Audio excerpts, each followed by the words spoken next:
বাঁধতে পারেনি, তবে কিছুক্ষণ আগে একটা ভালো সুযোগ ছিল। এবার যদিও ইস্ট বেঙ্গলের কাছে একটা সুযোগ থাকছে।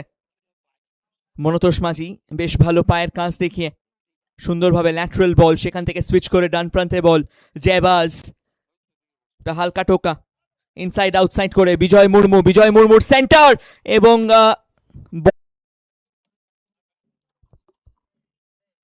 কর্নার নিতে উদ্যত হচ্ছেন বিক্রম। এই বিক্রম প্রথম ম্যাচে চোট পেয়েছিলেন এবং তারপর দূরপাল্লার বল এবং চেষ্টা নিঃসন্দেহে করেছিলেন এই জায়গায় মোহাম্মদ বেলাল। তিনি আক্রমণে ইস্ট বেঙ্গল, সুযোগ থাকছে তাদের কাছে, ইনসাইড করে কাটিং করে একটা শট নেওয়ার হয়তো প্রচেষ্টা ছিল। আবারও স্কোয়ার বল, অসামান্য নিয়ন্ত্রণ, এবং সেখান থেকে আক্রমণে ইস্ট বেঙ্গল ও দুরন্ত ফরওয়ার্ড বল, দূরপাল্লার শট ছিল এবং তা প্রতিহত হয়, পৌঁছায়নি, এবং সেখান থেকে ভবানীপুরের প্রতি আক্রমণ করার প্রচেষ্টা, একটু হয়তো বলটি দূরে চলে যায় এবং রেফারির সঙ্গে সঙ্গে বাঁশি বাজিয়েছেন, ফ্রি কিক দেওয়ার নির্দেশ রেফারির। হলুদ কার্ড দেখলেন রাপিং ডান প্রান্ত থেকে আকাশ হেমব্রম, হালকা ডামি করে সেখান থেকে আবারও সুইচ করে থ্রু দ্য সেন্টার, সুযোগ থাকছে ইস্ট বেঙ্গলের কাছে, তবে অনবদ্য, তবে জায়গা দেয়নি ইস্ট বেঙ্গল। সেখান থেকে ইস্ট বেঙ্গলের প্রতি আক্রমণ, আকাশ হেমব্রমের দূরপাল্লা শট, এবং ডান প্রান্ত থেকে রাইট ব্যাকের যেভাবে ভূমিকা পালন করছেন জয়বাজ, তা সত্যি অনবদ্য। তরুণ তুর্কি এবং হার না মানা মনোভাব রয়েছে তার। আবারও একটা ভালো বল, মনতোষ মাঝি সেখান থেকে স্কোয়ার করেছেন, দূরপাল্লার শট ছিল এবং জোরালো শটও ছিল। শট নিয়েছিলেন দলের অধিনায়ক তন্ময় দাস, কিন্তু শেষ পর্যন্ত বল জালে রাখতে পারেননি। আক্রমণে ইস্ট বেঙ্গল, ডান প্রান্ত থেকে একটা সুযোগ রয়েছে বিজয় মুর্মু, তবে বিজয় যে সেন্টারটি রাখতে,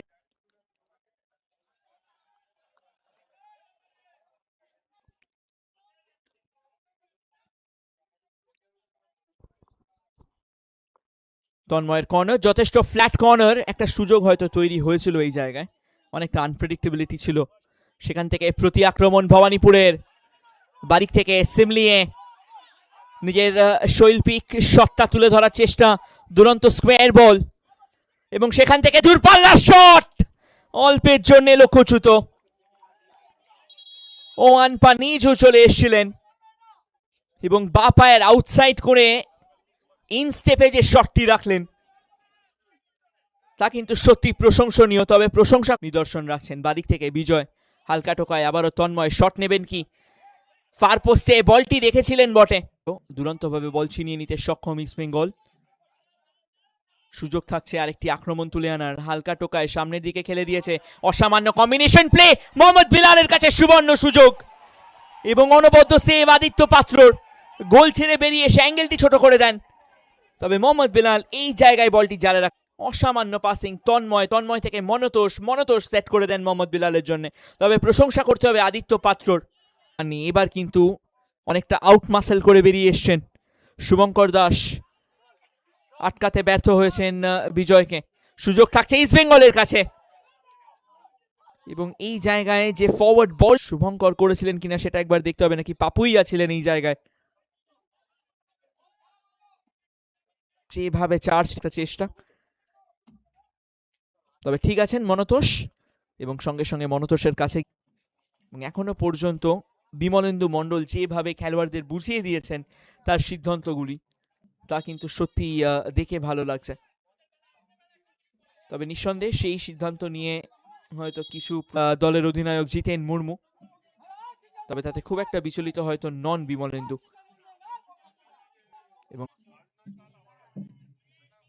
এবং তার সঙ্গে সঙ্গে প্রথমার্ধের ফুটবল শেষ হলো। প্রথমার্ধের শেষে গোল শূন্য হয়ে শেষ হলো ভবানীপুর বনাম ইস্ট বেঙ্গলের এই দ্বৈরথ। দুই দল মাঝমাঠে কিন্তু বেশ জমজমট লড়াই করেছে, কিন্তু এখনো সেইভাবে সেটআপ এবং অনবদ্য ডিফেন্ডিং, এবং তারপর সেখান থেকে হালকা ফ্লিকে জালে জড়িয়ে দিল ভবানীপুর। উল্লাস ভবানীপুর শিবিরে, এগিয়ে এসেছিলেন গৌরব শ, এবং সেখানেই কিন্তু খালি হয়ে যায় ভবানীপুরের ইস্ট বেঙ্গলের গোল। এর মধ্যে শ্যামল বেশরার গোলে আগুয়ান হয়ে যায় ভবানীপুর এফসি নিঃসন্দেহে একটা দারুণ চেষ্টা করেছিলেন গোল লাইন সেভ করার, কিন্তু শেষ পর্যন্ত সক্ষম হননি। বল চলে যায় জালে এবং তাতেই আগমান হয়ে যায় ভবানীপুর, কিন্তু ইস্ট বেঙ্গল তারাও এত সহজে দমে যাওয়ার পাত্র হয়নি। খুশি হয়েছিলেন তাদের প্রশিক্ষক, এবং তারপরও কিন্তু বেশ কিছু ফিজিক্যাল ফুটবল চলতে থাকে এবং তারপর মনতোষ মাঝি সেট করে দেওয়া বলে দুরন্ত শট নেন অনন্তু এনএস, এবং সেই অনন্তু এনএস এর শট, জোরালো শটে পরাস্ত হন আদিত্য পাত্র এবং গোল পরিশোধ করে দেয় ইস্ট বেঙ্গল। এবং তারপর দুই দলই কিন্তু মরিয়া হয়ে লড়াই চালাতে থাকে এবং তাদের যে ডিফেন্স লাইন পাপুইয়া, শুভঙ্কর, সুমন ও মদনের, সেই ডিফেন্স লাইনের যে ফ্রি কিক ভবানীপুরের অনুকূলে, এবং রেড কার্ড দেখানো হয়েছে, সম্ভবত বেঞ্চে কাউকে একটা লাল কার্ড দেওয়া হলো, হয়তো সেকেন্ড ইয়েলো ছিল।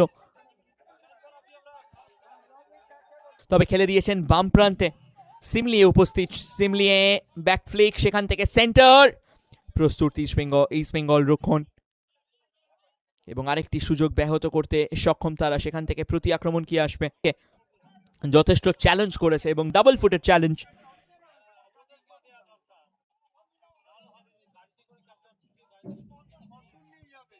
স্বাভাবিক, কোচ নিঃসন্দেহে আশা করবেন, তবে নির্দেশ আসছে মাঠ থেকে যে হয়তো মাঠ ছেড়ে বেরিয়ে যেতে হবে। দেবদত্ত এস কিছুক্ষণ আগে,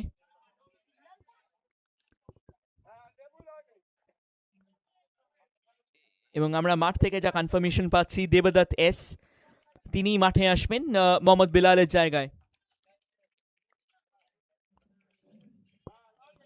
ইনফ্যাক্ট একটা না, দুটো চেঞ্জেস, এবং তারপর অনবদ্য স্ট্রাইকে ইস্ট বেঙ্গলকে খেলায় ফেরান অনন্তু এমএস।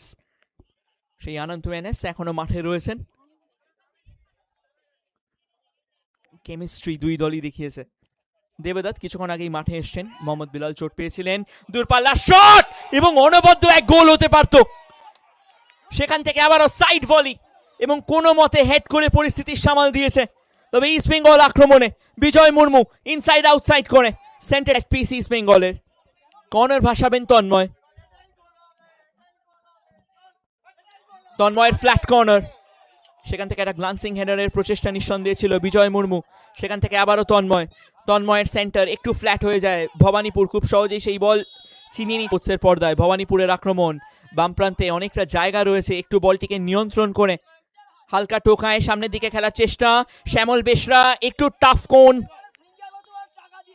তবে যে জায়গায় পৌঁছে গেছিলেন সাহিল হরিজন, সম্ভবত হালকা চোট লেগেছে এবং ফিজিও সঙ্গে সঙ্গে পৌঁছে গেছেন, রাইভালরি থাকবে।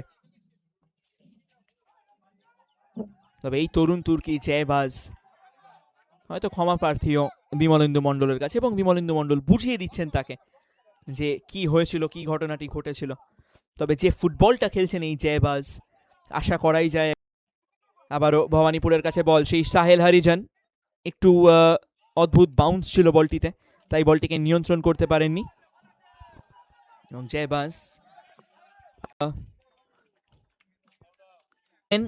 তার আক্রমণের আর এক প্রধান অস্ত্র, আর এক ক্ষেপণাস্ত্র বলা যায়, রবি হান্সদা।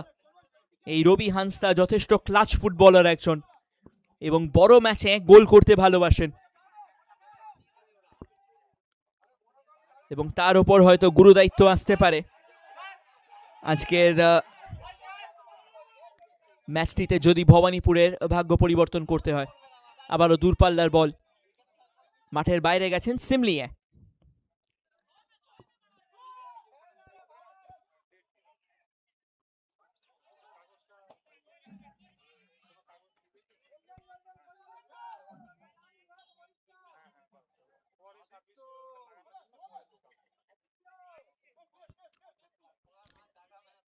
শেষ 10 মিনিটে কিন্তু বল নিয়ন্ত্রণ করছে, কিংবা বল দখল নিয়ন্ত্রণ করছে ভবানীপুর। ট্যাকেল একটুও ভুল করলে কিন্তু এখানে বিপত্তি ঘটতে পারে, তাই একদমই নিখুঁত স্লাইডিং ট্যাকেল করতে হবে, এবং যে জায়গায় খেলাটি হচ্ছে, যে জায়গায় ট্যাকেলগুলো আসছে। তবে আক্রমণ ইস্ট বেঙ্গলের ডান প্রান্তে রয়েছেন বিজয় মুর্মু, হালকা টোকায় পরাস্ত করার চেষ্টা শুভঙ্করকে ইনসাইড আউটসাইড করে, সেখান থেকে দুরন্ত সেন্টার এবং অনবদ্য সুযোগ ছিল। একটু যদি বলটিকে গোল পেয়েছেন মোহনবাগানের বিরুদ্ধে,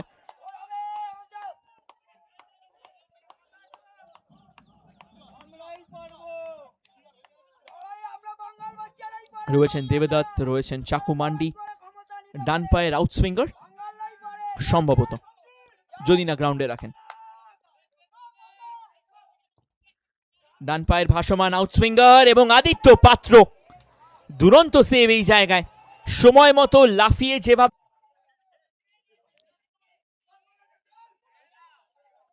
প্রস্তুত তন্ময়।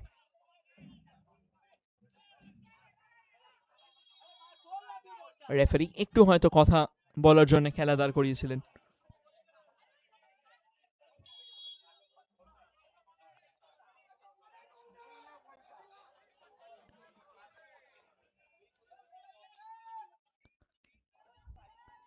কর্নার ভাসাচ্ছেন তন্ময়। ফ্ল্যাট হয়তো উত্তেজিত হয়ে পড়েছিলেন, খেলার মাঠে এরকম হয়ে থাকে।